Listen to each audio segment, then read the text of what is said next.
Salam kenal Bapak Ibu sekalian, salam sejahtera untuk kita semua. Perkenalkan terlebih dahulu, nama saya Kristina Mumpuni Erawati STP MSI, salah satu dosen pengajar di program Strata 1 Peminatan Bionutrisi dan Inovasi Pangan, Fakultas Teknologi Biologi Universitas Surabaya. Pada kesempatan ini, saya akan menyampaikan pernyataan diri dosen dalam unjuk kerja Tridharma Perguruan Tinggi atau yang disebut PDD UKT-PT pada bidang pengajaran untuk mata kuliah Teknologi Pengolahan Pangan. Pendekatan pembelajaran yang saya gunakan pada mata kuliah Teknologi Pengolahan Pangan adalah dengan teknik DIA, yaitu Delivery, Interaction, dan Assessment. Delivery adalah teknik penyampaian materi pembelajaran. Teknik penyampaian materi pembelajaran yang saya gunakan dalam mata kuliah Teknologi Pengolahan Pangan ada 3 macam, yaitu pertama, dengan penyampaian materi menggunakan PPT atau video pembelajaran disertai tanya jawab di awal atau akhir materi, baik secara offline maupun online. Kedua, dengan studi kasus dari textbook maupun kunjungan pabrik. Dan ketiga, melalui presentasi dan diskusi penerapan konsep teknologi pengolahan pangan pada proses produksi yang dipilih di akhir semester. Interaction adalah pembelajaran yang berlangsung 2 arah, yaitu antara dosen dan mahasiswa sebagai peserta didik, baik secara luring maupun daring. Engagement antara dosen dan peserta didik harus diupayakan terus-menerus. Proses interaksi antara dosen dan peserta didik di universitas kami sangat terbantu dengan adanya fasilitas LMS yang disebut ULS atau Ubaya Learning System. Semua materi pembelajaran bisa dikirim dan disimpan pada ULS ini sehingga peserta didik bisa mempelajarinya terlebih dahulu sebelum perkuliahan dimulai. Proses pembelajaran sebelum mata kuliah dimulai dapat disertai kuis atau pretest yang diselenggarakan via ULS, baik pertanyaan maupun pengumpulan jawabannya. Dengan demikian, peserta didik dapat memiliki gambaran terlebih dahulu sebelum materi dimulai, sehingga pada saat pembelajaran diselenggarakan, materi dapat disampaikan lebih efektif, disertai tanya jawab dan diskusi sebagai tahap interaksi berikutnya. Selain itu, teknik interaksi lain adalah dengan pembagian kelompok untuk menyelesaikan studi kasus maupun penerapan konsep pada proses produksi yang ditentukan oleh dosen. Kelompok mahasiswa akan diberi suatu kasus, misalnya ada beberapa nama bahan pangan, dan mereka diminta menentukan tahapan produksi yang terpilih untuk menghasilkan suatu produk pangan. Lalu mereka akan membahas setiap prinsip tahapan produksi dan dampaknya terhadap bahan pangan baik secara nutrisi, mikrobiologi maupun sensori. Kelompok mahasiswa tersebut akan mempresentasikan hasil pembahasan dalam kelompok mereka dan kelompok lain dapat memberikan feedback sehingga dapat terbentuk suasana kelas yang aktif dan interaktif. Assessment adalah teknik penilaian sebagai bentuk evaluasi proses pembelajaran. Sistem, indikator, beserta jenis penugasan, baik individu maupun kelompok, selalu didiskusikan dan disepakati bersama dalam forum kontrak perkuliahan di minggu pertama perkuliahan, sehingga prinsip-prinsip penilaian yang adil, objektif, dan transparan dapat diwujudkan. Selain itu, integrasi dengan teknologi informasi seperti Google Form atau ULS dalam proses penilaian juga mampu mengurangi bias atau subjektivitas dalam proses penilaian. Selanjutnya, saya akan sampaikan rencana pembelajaran semester atau RPS, mata kuliah Teknologi Pengolahan Pangan. Adapun hal-hal yang saya sampaikan di sini dalam cakupan RPS, mata kuliah Teknologi Pengolahan Pangan adalah identitas dan deskripsi, capaian pembelajaran lulusan program studi atau CPL Prodi, capaian pembelajaran mata kuliah atau CPMK, materi pembelajaran, metode pembelajaran, dan sistem penilaian. identitas dan deskripsi mata kuliah.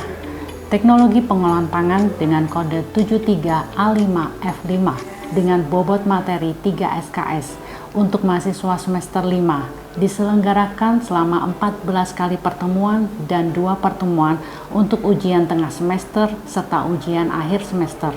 Mata kuliah ini adalah mata kuliah wajib dan mahasiswa harus sudah lulus dari mata kuliah fisiologi pasca panen sebagai prasyarat mata kuliah ini.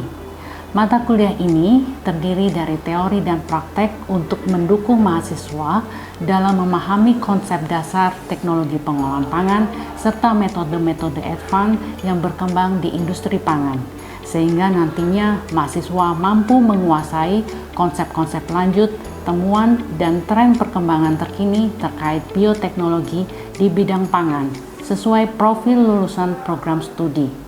Mata kuliah ini akan dilengkapi dengan kegiatan penugasan secara berkelompok dengan format diskusi dan presentasi serta memfasilitasi mahasiswa untuk melatih kemampuan komunikasi yang baik secara lisan maupun tertulis. Capaian pembelajaran lulusan untuk mata kuliah ini ada 4, yaitu 1. Mahasiswa mampu menguasai konsep, prinsip, dan aplikasi pengetahuan biologi dan biokimia pada bidang pangan, kesehatan, lingkungan hayati, dan sumber daya hayati dalam pengelolaan dan pemanfaatan sumber daya hayati maupun lingkungannya. 2. Menguasai konsep, prinsip-prinsip, dan aplikasi bioteknologi yang relevan termasuk rekayasa organisme untuk perbaikan proses dan produk atau jasa yang dihasilkan.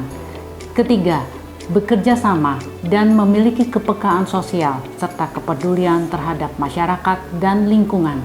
Keempat, mampu mengaplikasikan keilmuan bioteknologi agar bermanfaat bagi dirinya sendiri dan masyarakat umum dalam kehidupan sehari-hari. Capaian pembelajaran lulusan diturunkan pada capaian pembelajaran mata kuliah, yaitu setelah mengikuti mata kuliah ini, mahasiswa mampu menyelesaikan studi kasus pengolahan produk pangan dengan menerapkan prinsip dan konsep teknologi pengolahan pangan secara baik dan sistematis. Capaian pembelajaran mata kuliah ini terdiri dari 6 sub CPMK. Sub CPMK 1, mahasiswa mampu menyebutkan prinsip-prinsip dasar pengolahan pangan dan pengaruhnya terhadap karakteristik fisik, kimia, biologi bahan pangan dengan sistematis.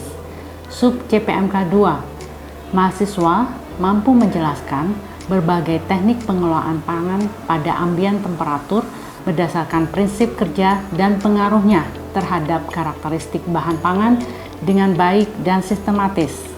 Sub CPMK 3, mahasiswa mampu menjelaskan berbagai teknik pengolahan pangan dengan menggunakan panas berdasarkan prinsip kerja dan pengaruhnya terhadap karakteristik bahan pangan dengan baik dan sistematis.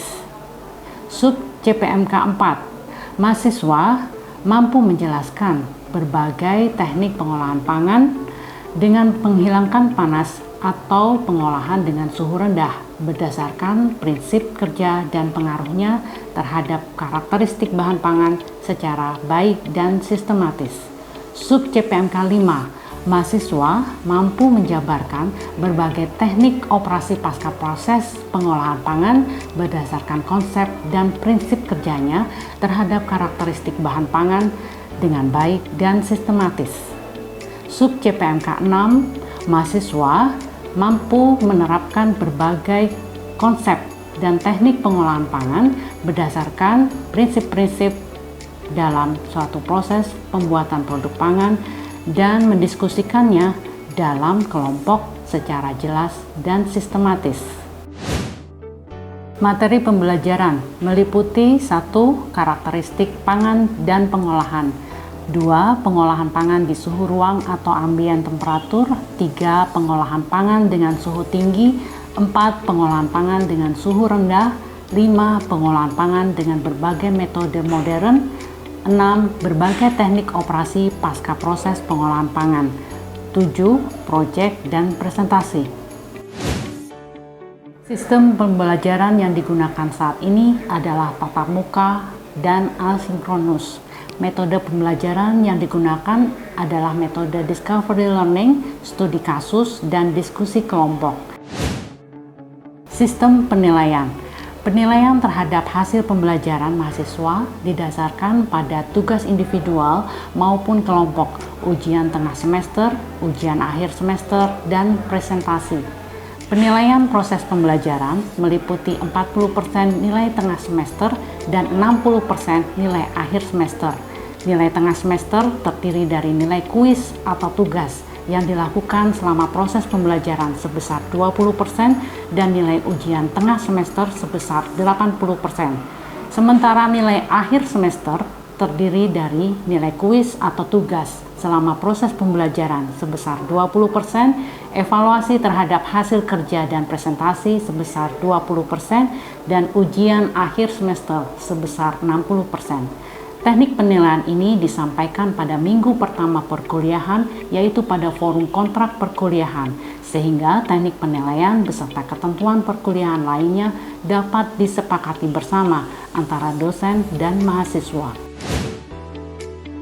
Selanjutnya, saya akan menampilkan tayangan dari sebagian proses pembelajaran pada mata kuliah Teknologi Pengolahan Pangan.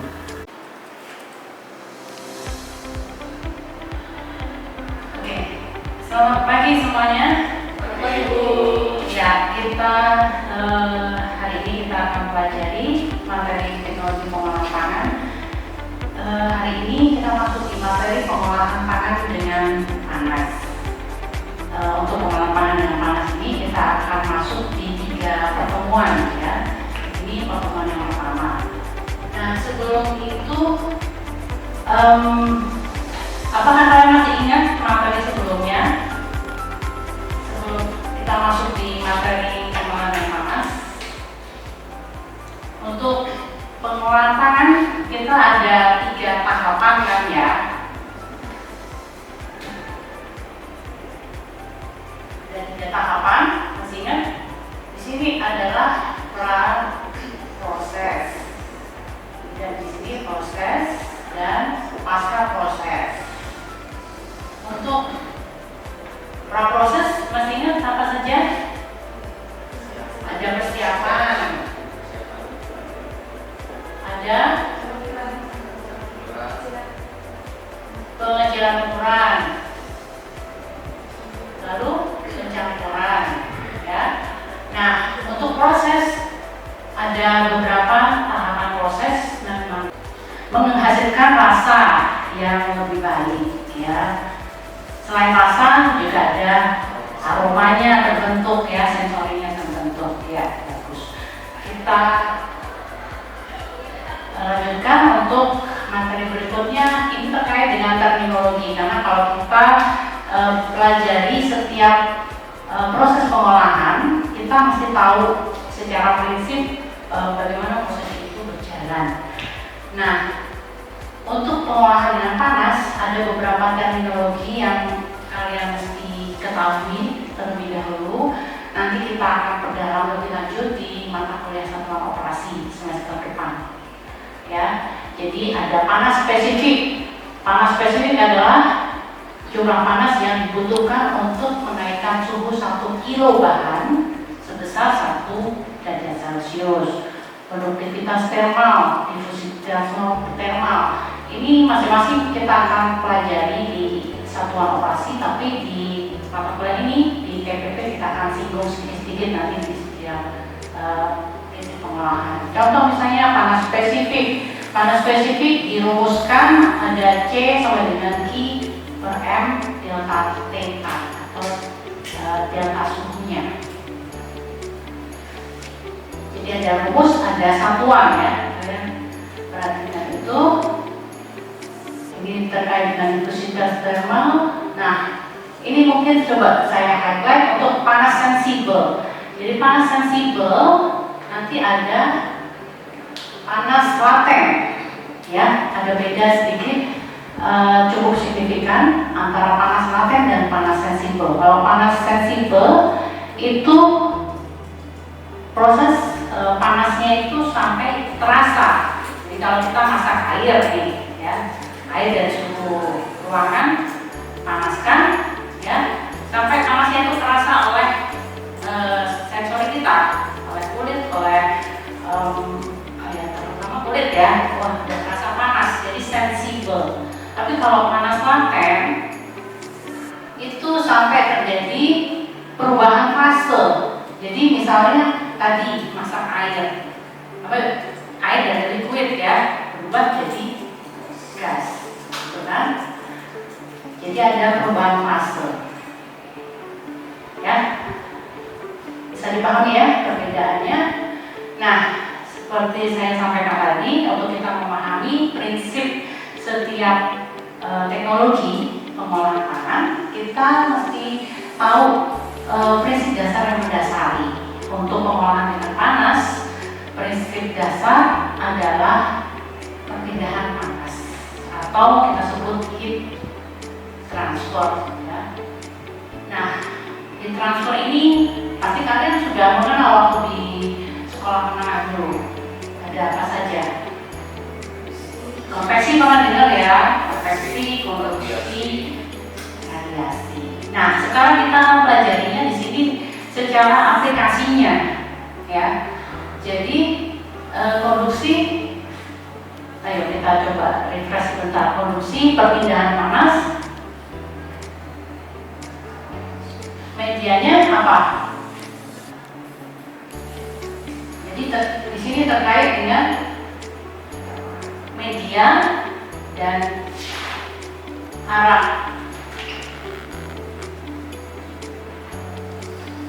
Ada konduksi, saya tulis di sini ya.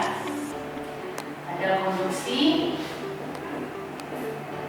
konveksi, radiasi, ya. Kalau konduksi, perpindahan panasnya melalui molekul-molekul, ya. Molekul-molekul itu apa sih contohnya?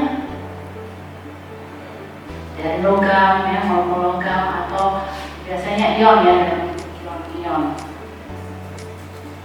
Misalnya kalian menggunakan pengolahan dengan panas menggunakan apa tadi, merebus air, ya.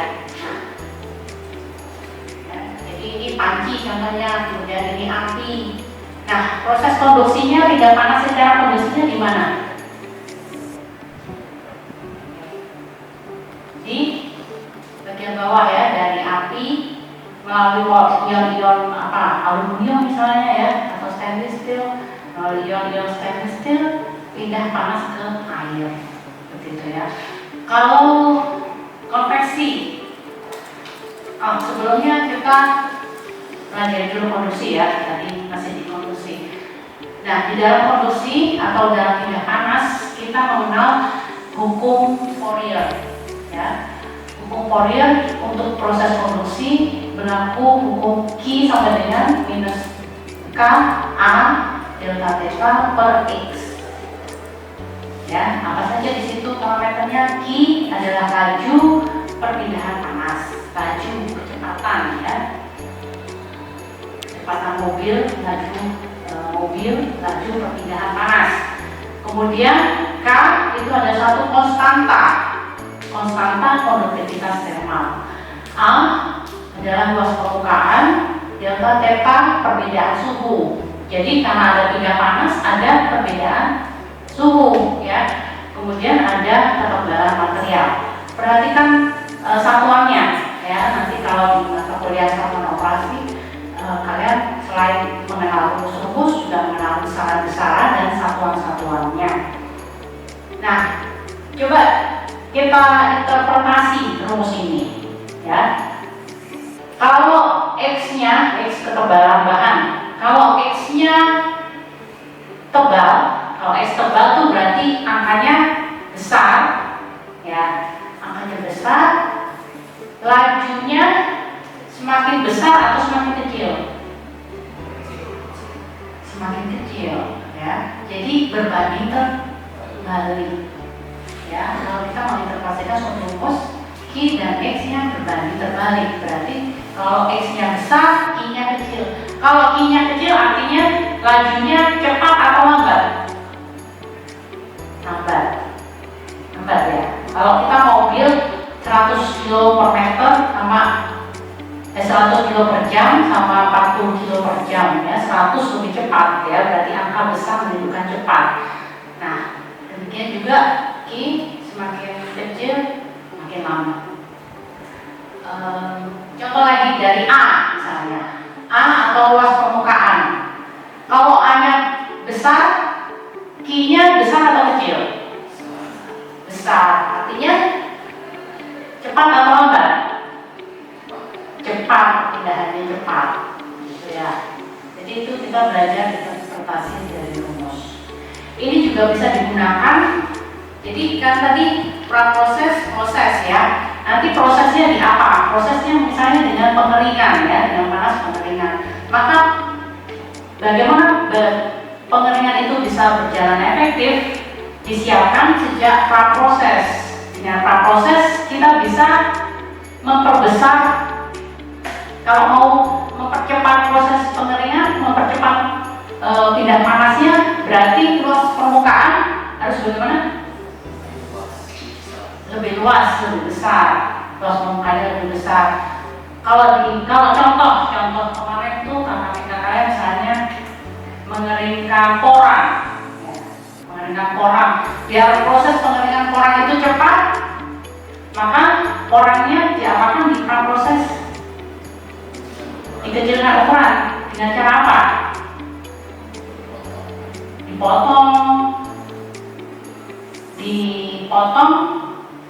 Dipotong-potong gitu ya, sedemikian sehingga, tapi harus seragam potongannya biar pindah panasnya juga sama ya. Jadi dipotong-potong sehingga luas permukaannya luas, makin besar.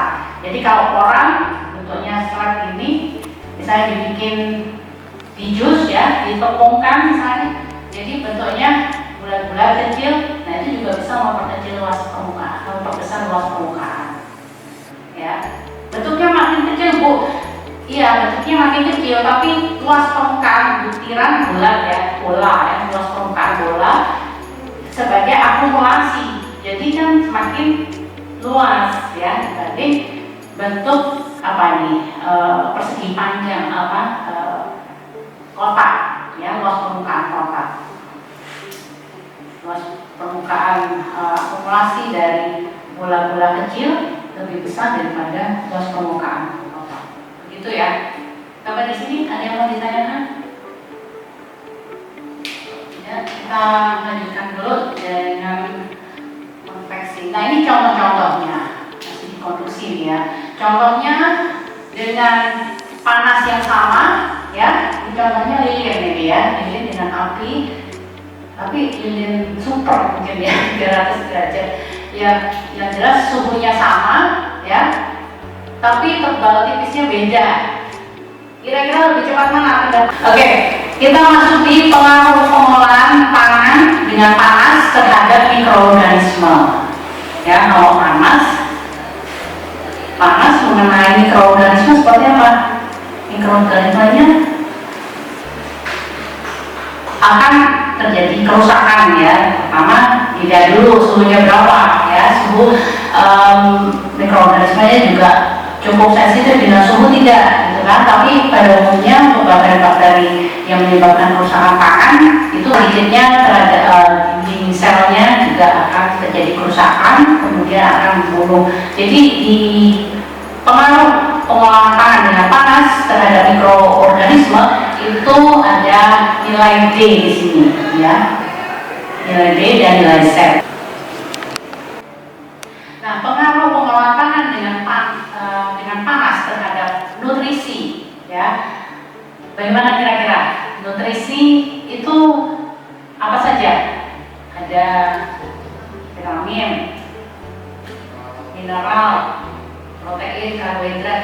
Nah, yang cukup sensitif dengan suhu tinggi apa?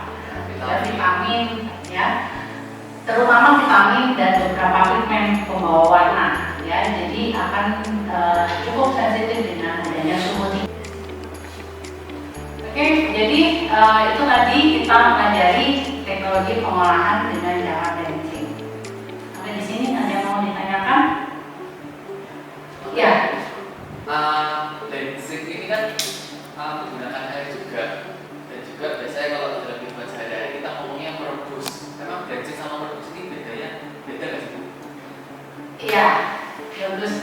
pertanyaannya. Kita coba lihat dari pengertian branching di sini tadi, ya. Branching dilakukan pada suhu di bawah 100 derajat selama 15 menit. Untuk apa sih? Untuk menginaktivasi enzim, ya. Jadi kita melihatnya dari tujuannya. Kalau branching tujuannya adalah untuk lebih terutama ya, prioritasnya adalah untuk menginaktivasi enzim, ya. Tetapi kalaupun ada bakteri atau mikroorganisme lain yang juga terbunuh, itu dampak lainnya. Tapi yang terutama tujuan dari branching adalah untuk menginaktivasi enzim. Jadi kita sudah membahas ada beberapa contoh penggunaan branching ya, untuk mempertahankan warna, untuk mempertahankan aroma, gitu kan. Nah, biasanya karena ada enzim-enzim yang merusak, jadi diinaktivasi enzim dulu sebelum masuk ke proses berikutnya, misalnya proses pengeringan. Nah, kalau merebus, ya, kalau kita yang kita kenal istilah merebus di dalam masyarakat kita secara umum, memasak ya, merebus air misalnya. Nah, di situ tujuannya adalah terutama untuk membunuh bakteri, ya nggak? Membunuh bakteri, terutama bakteri yang merusak atau bakteri patogen. Jadi tujuannya dilihat, ya. Dan terutama kalau merebus karena tujuannya untuk membunuh bakteri, maka biasanya suhunya tinggi, ya, waktunya lama, lebih tanak, gitu kan, direbus supaya tanak. Jelas sampai di sini? Ya,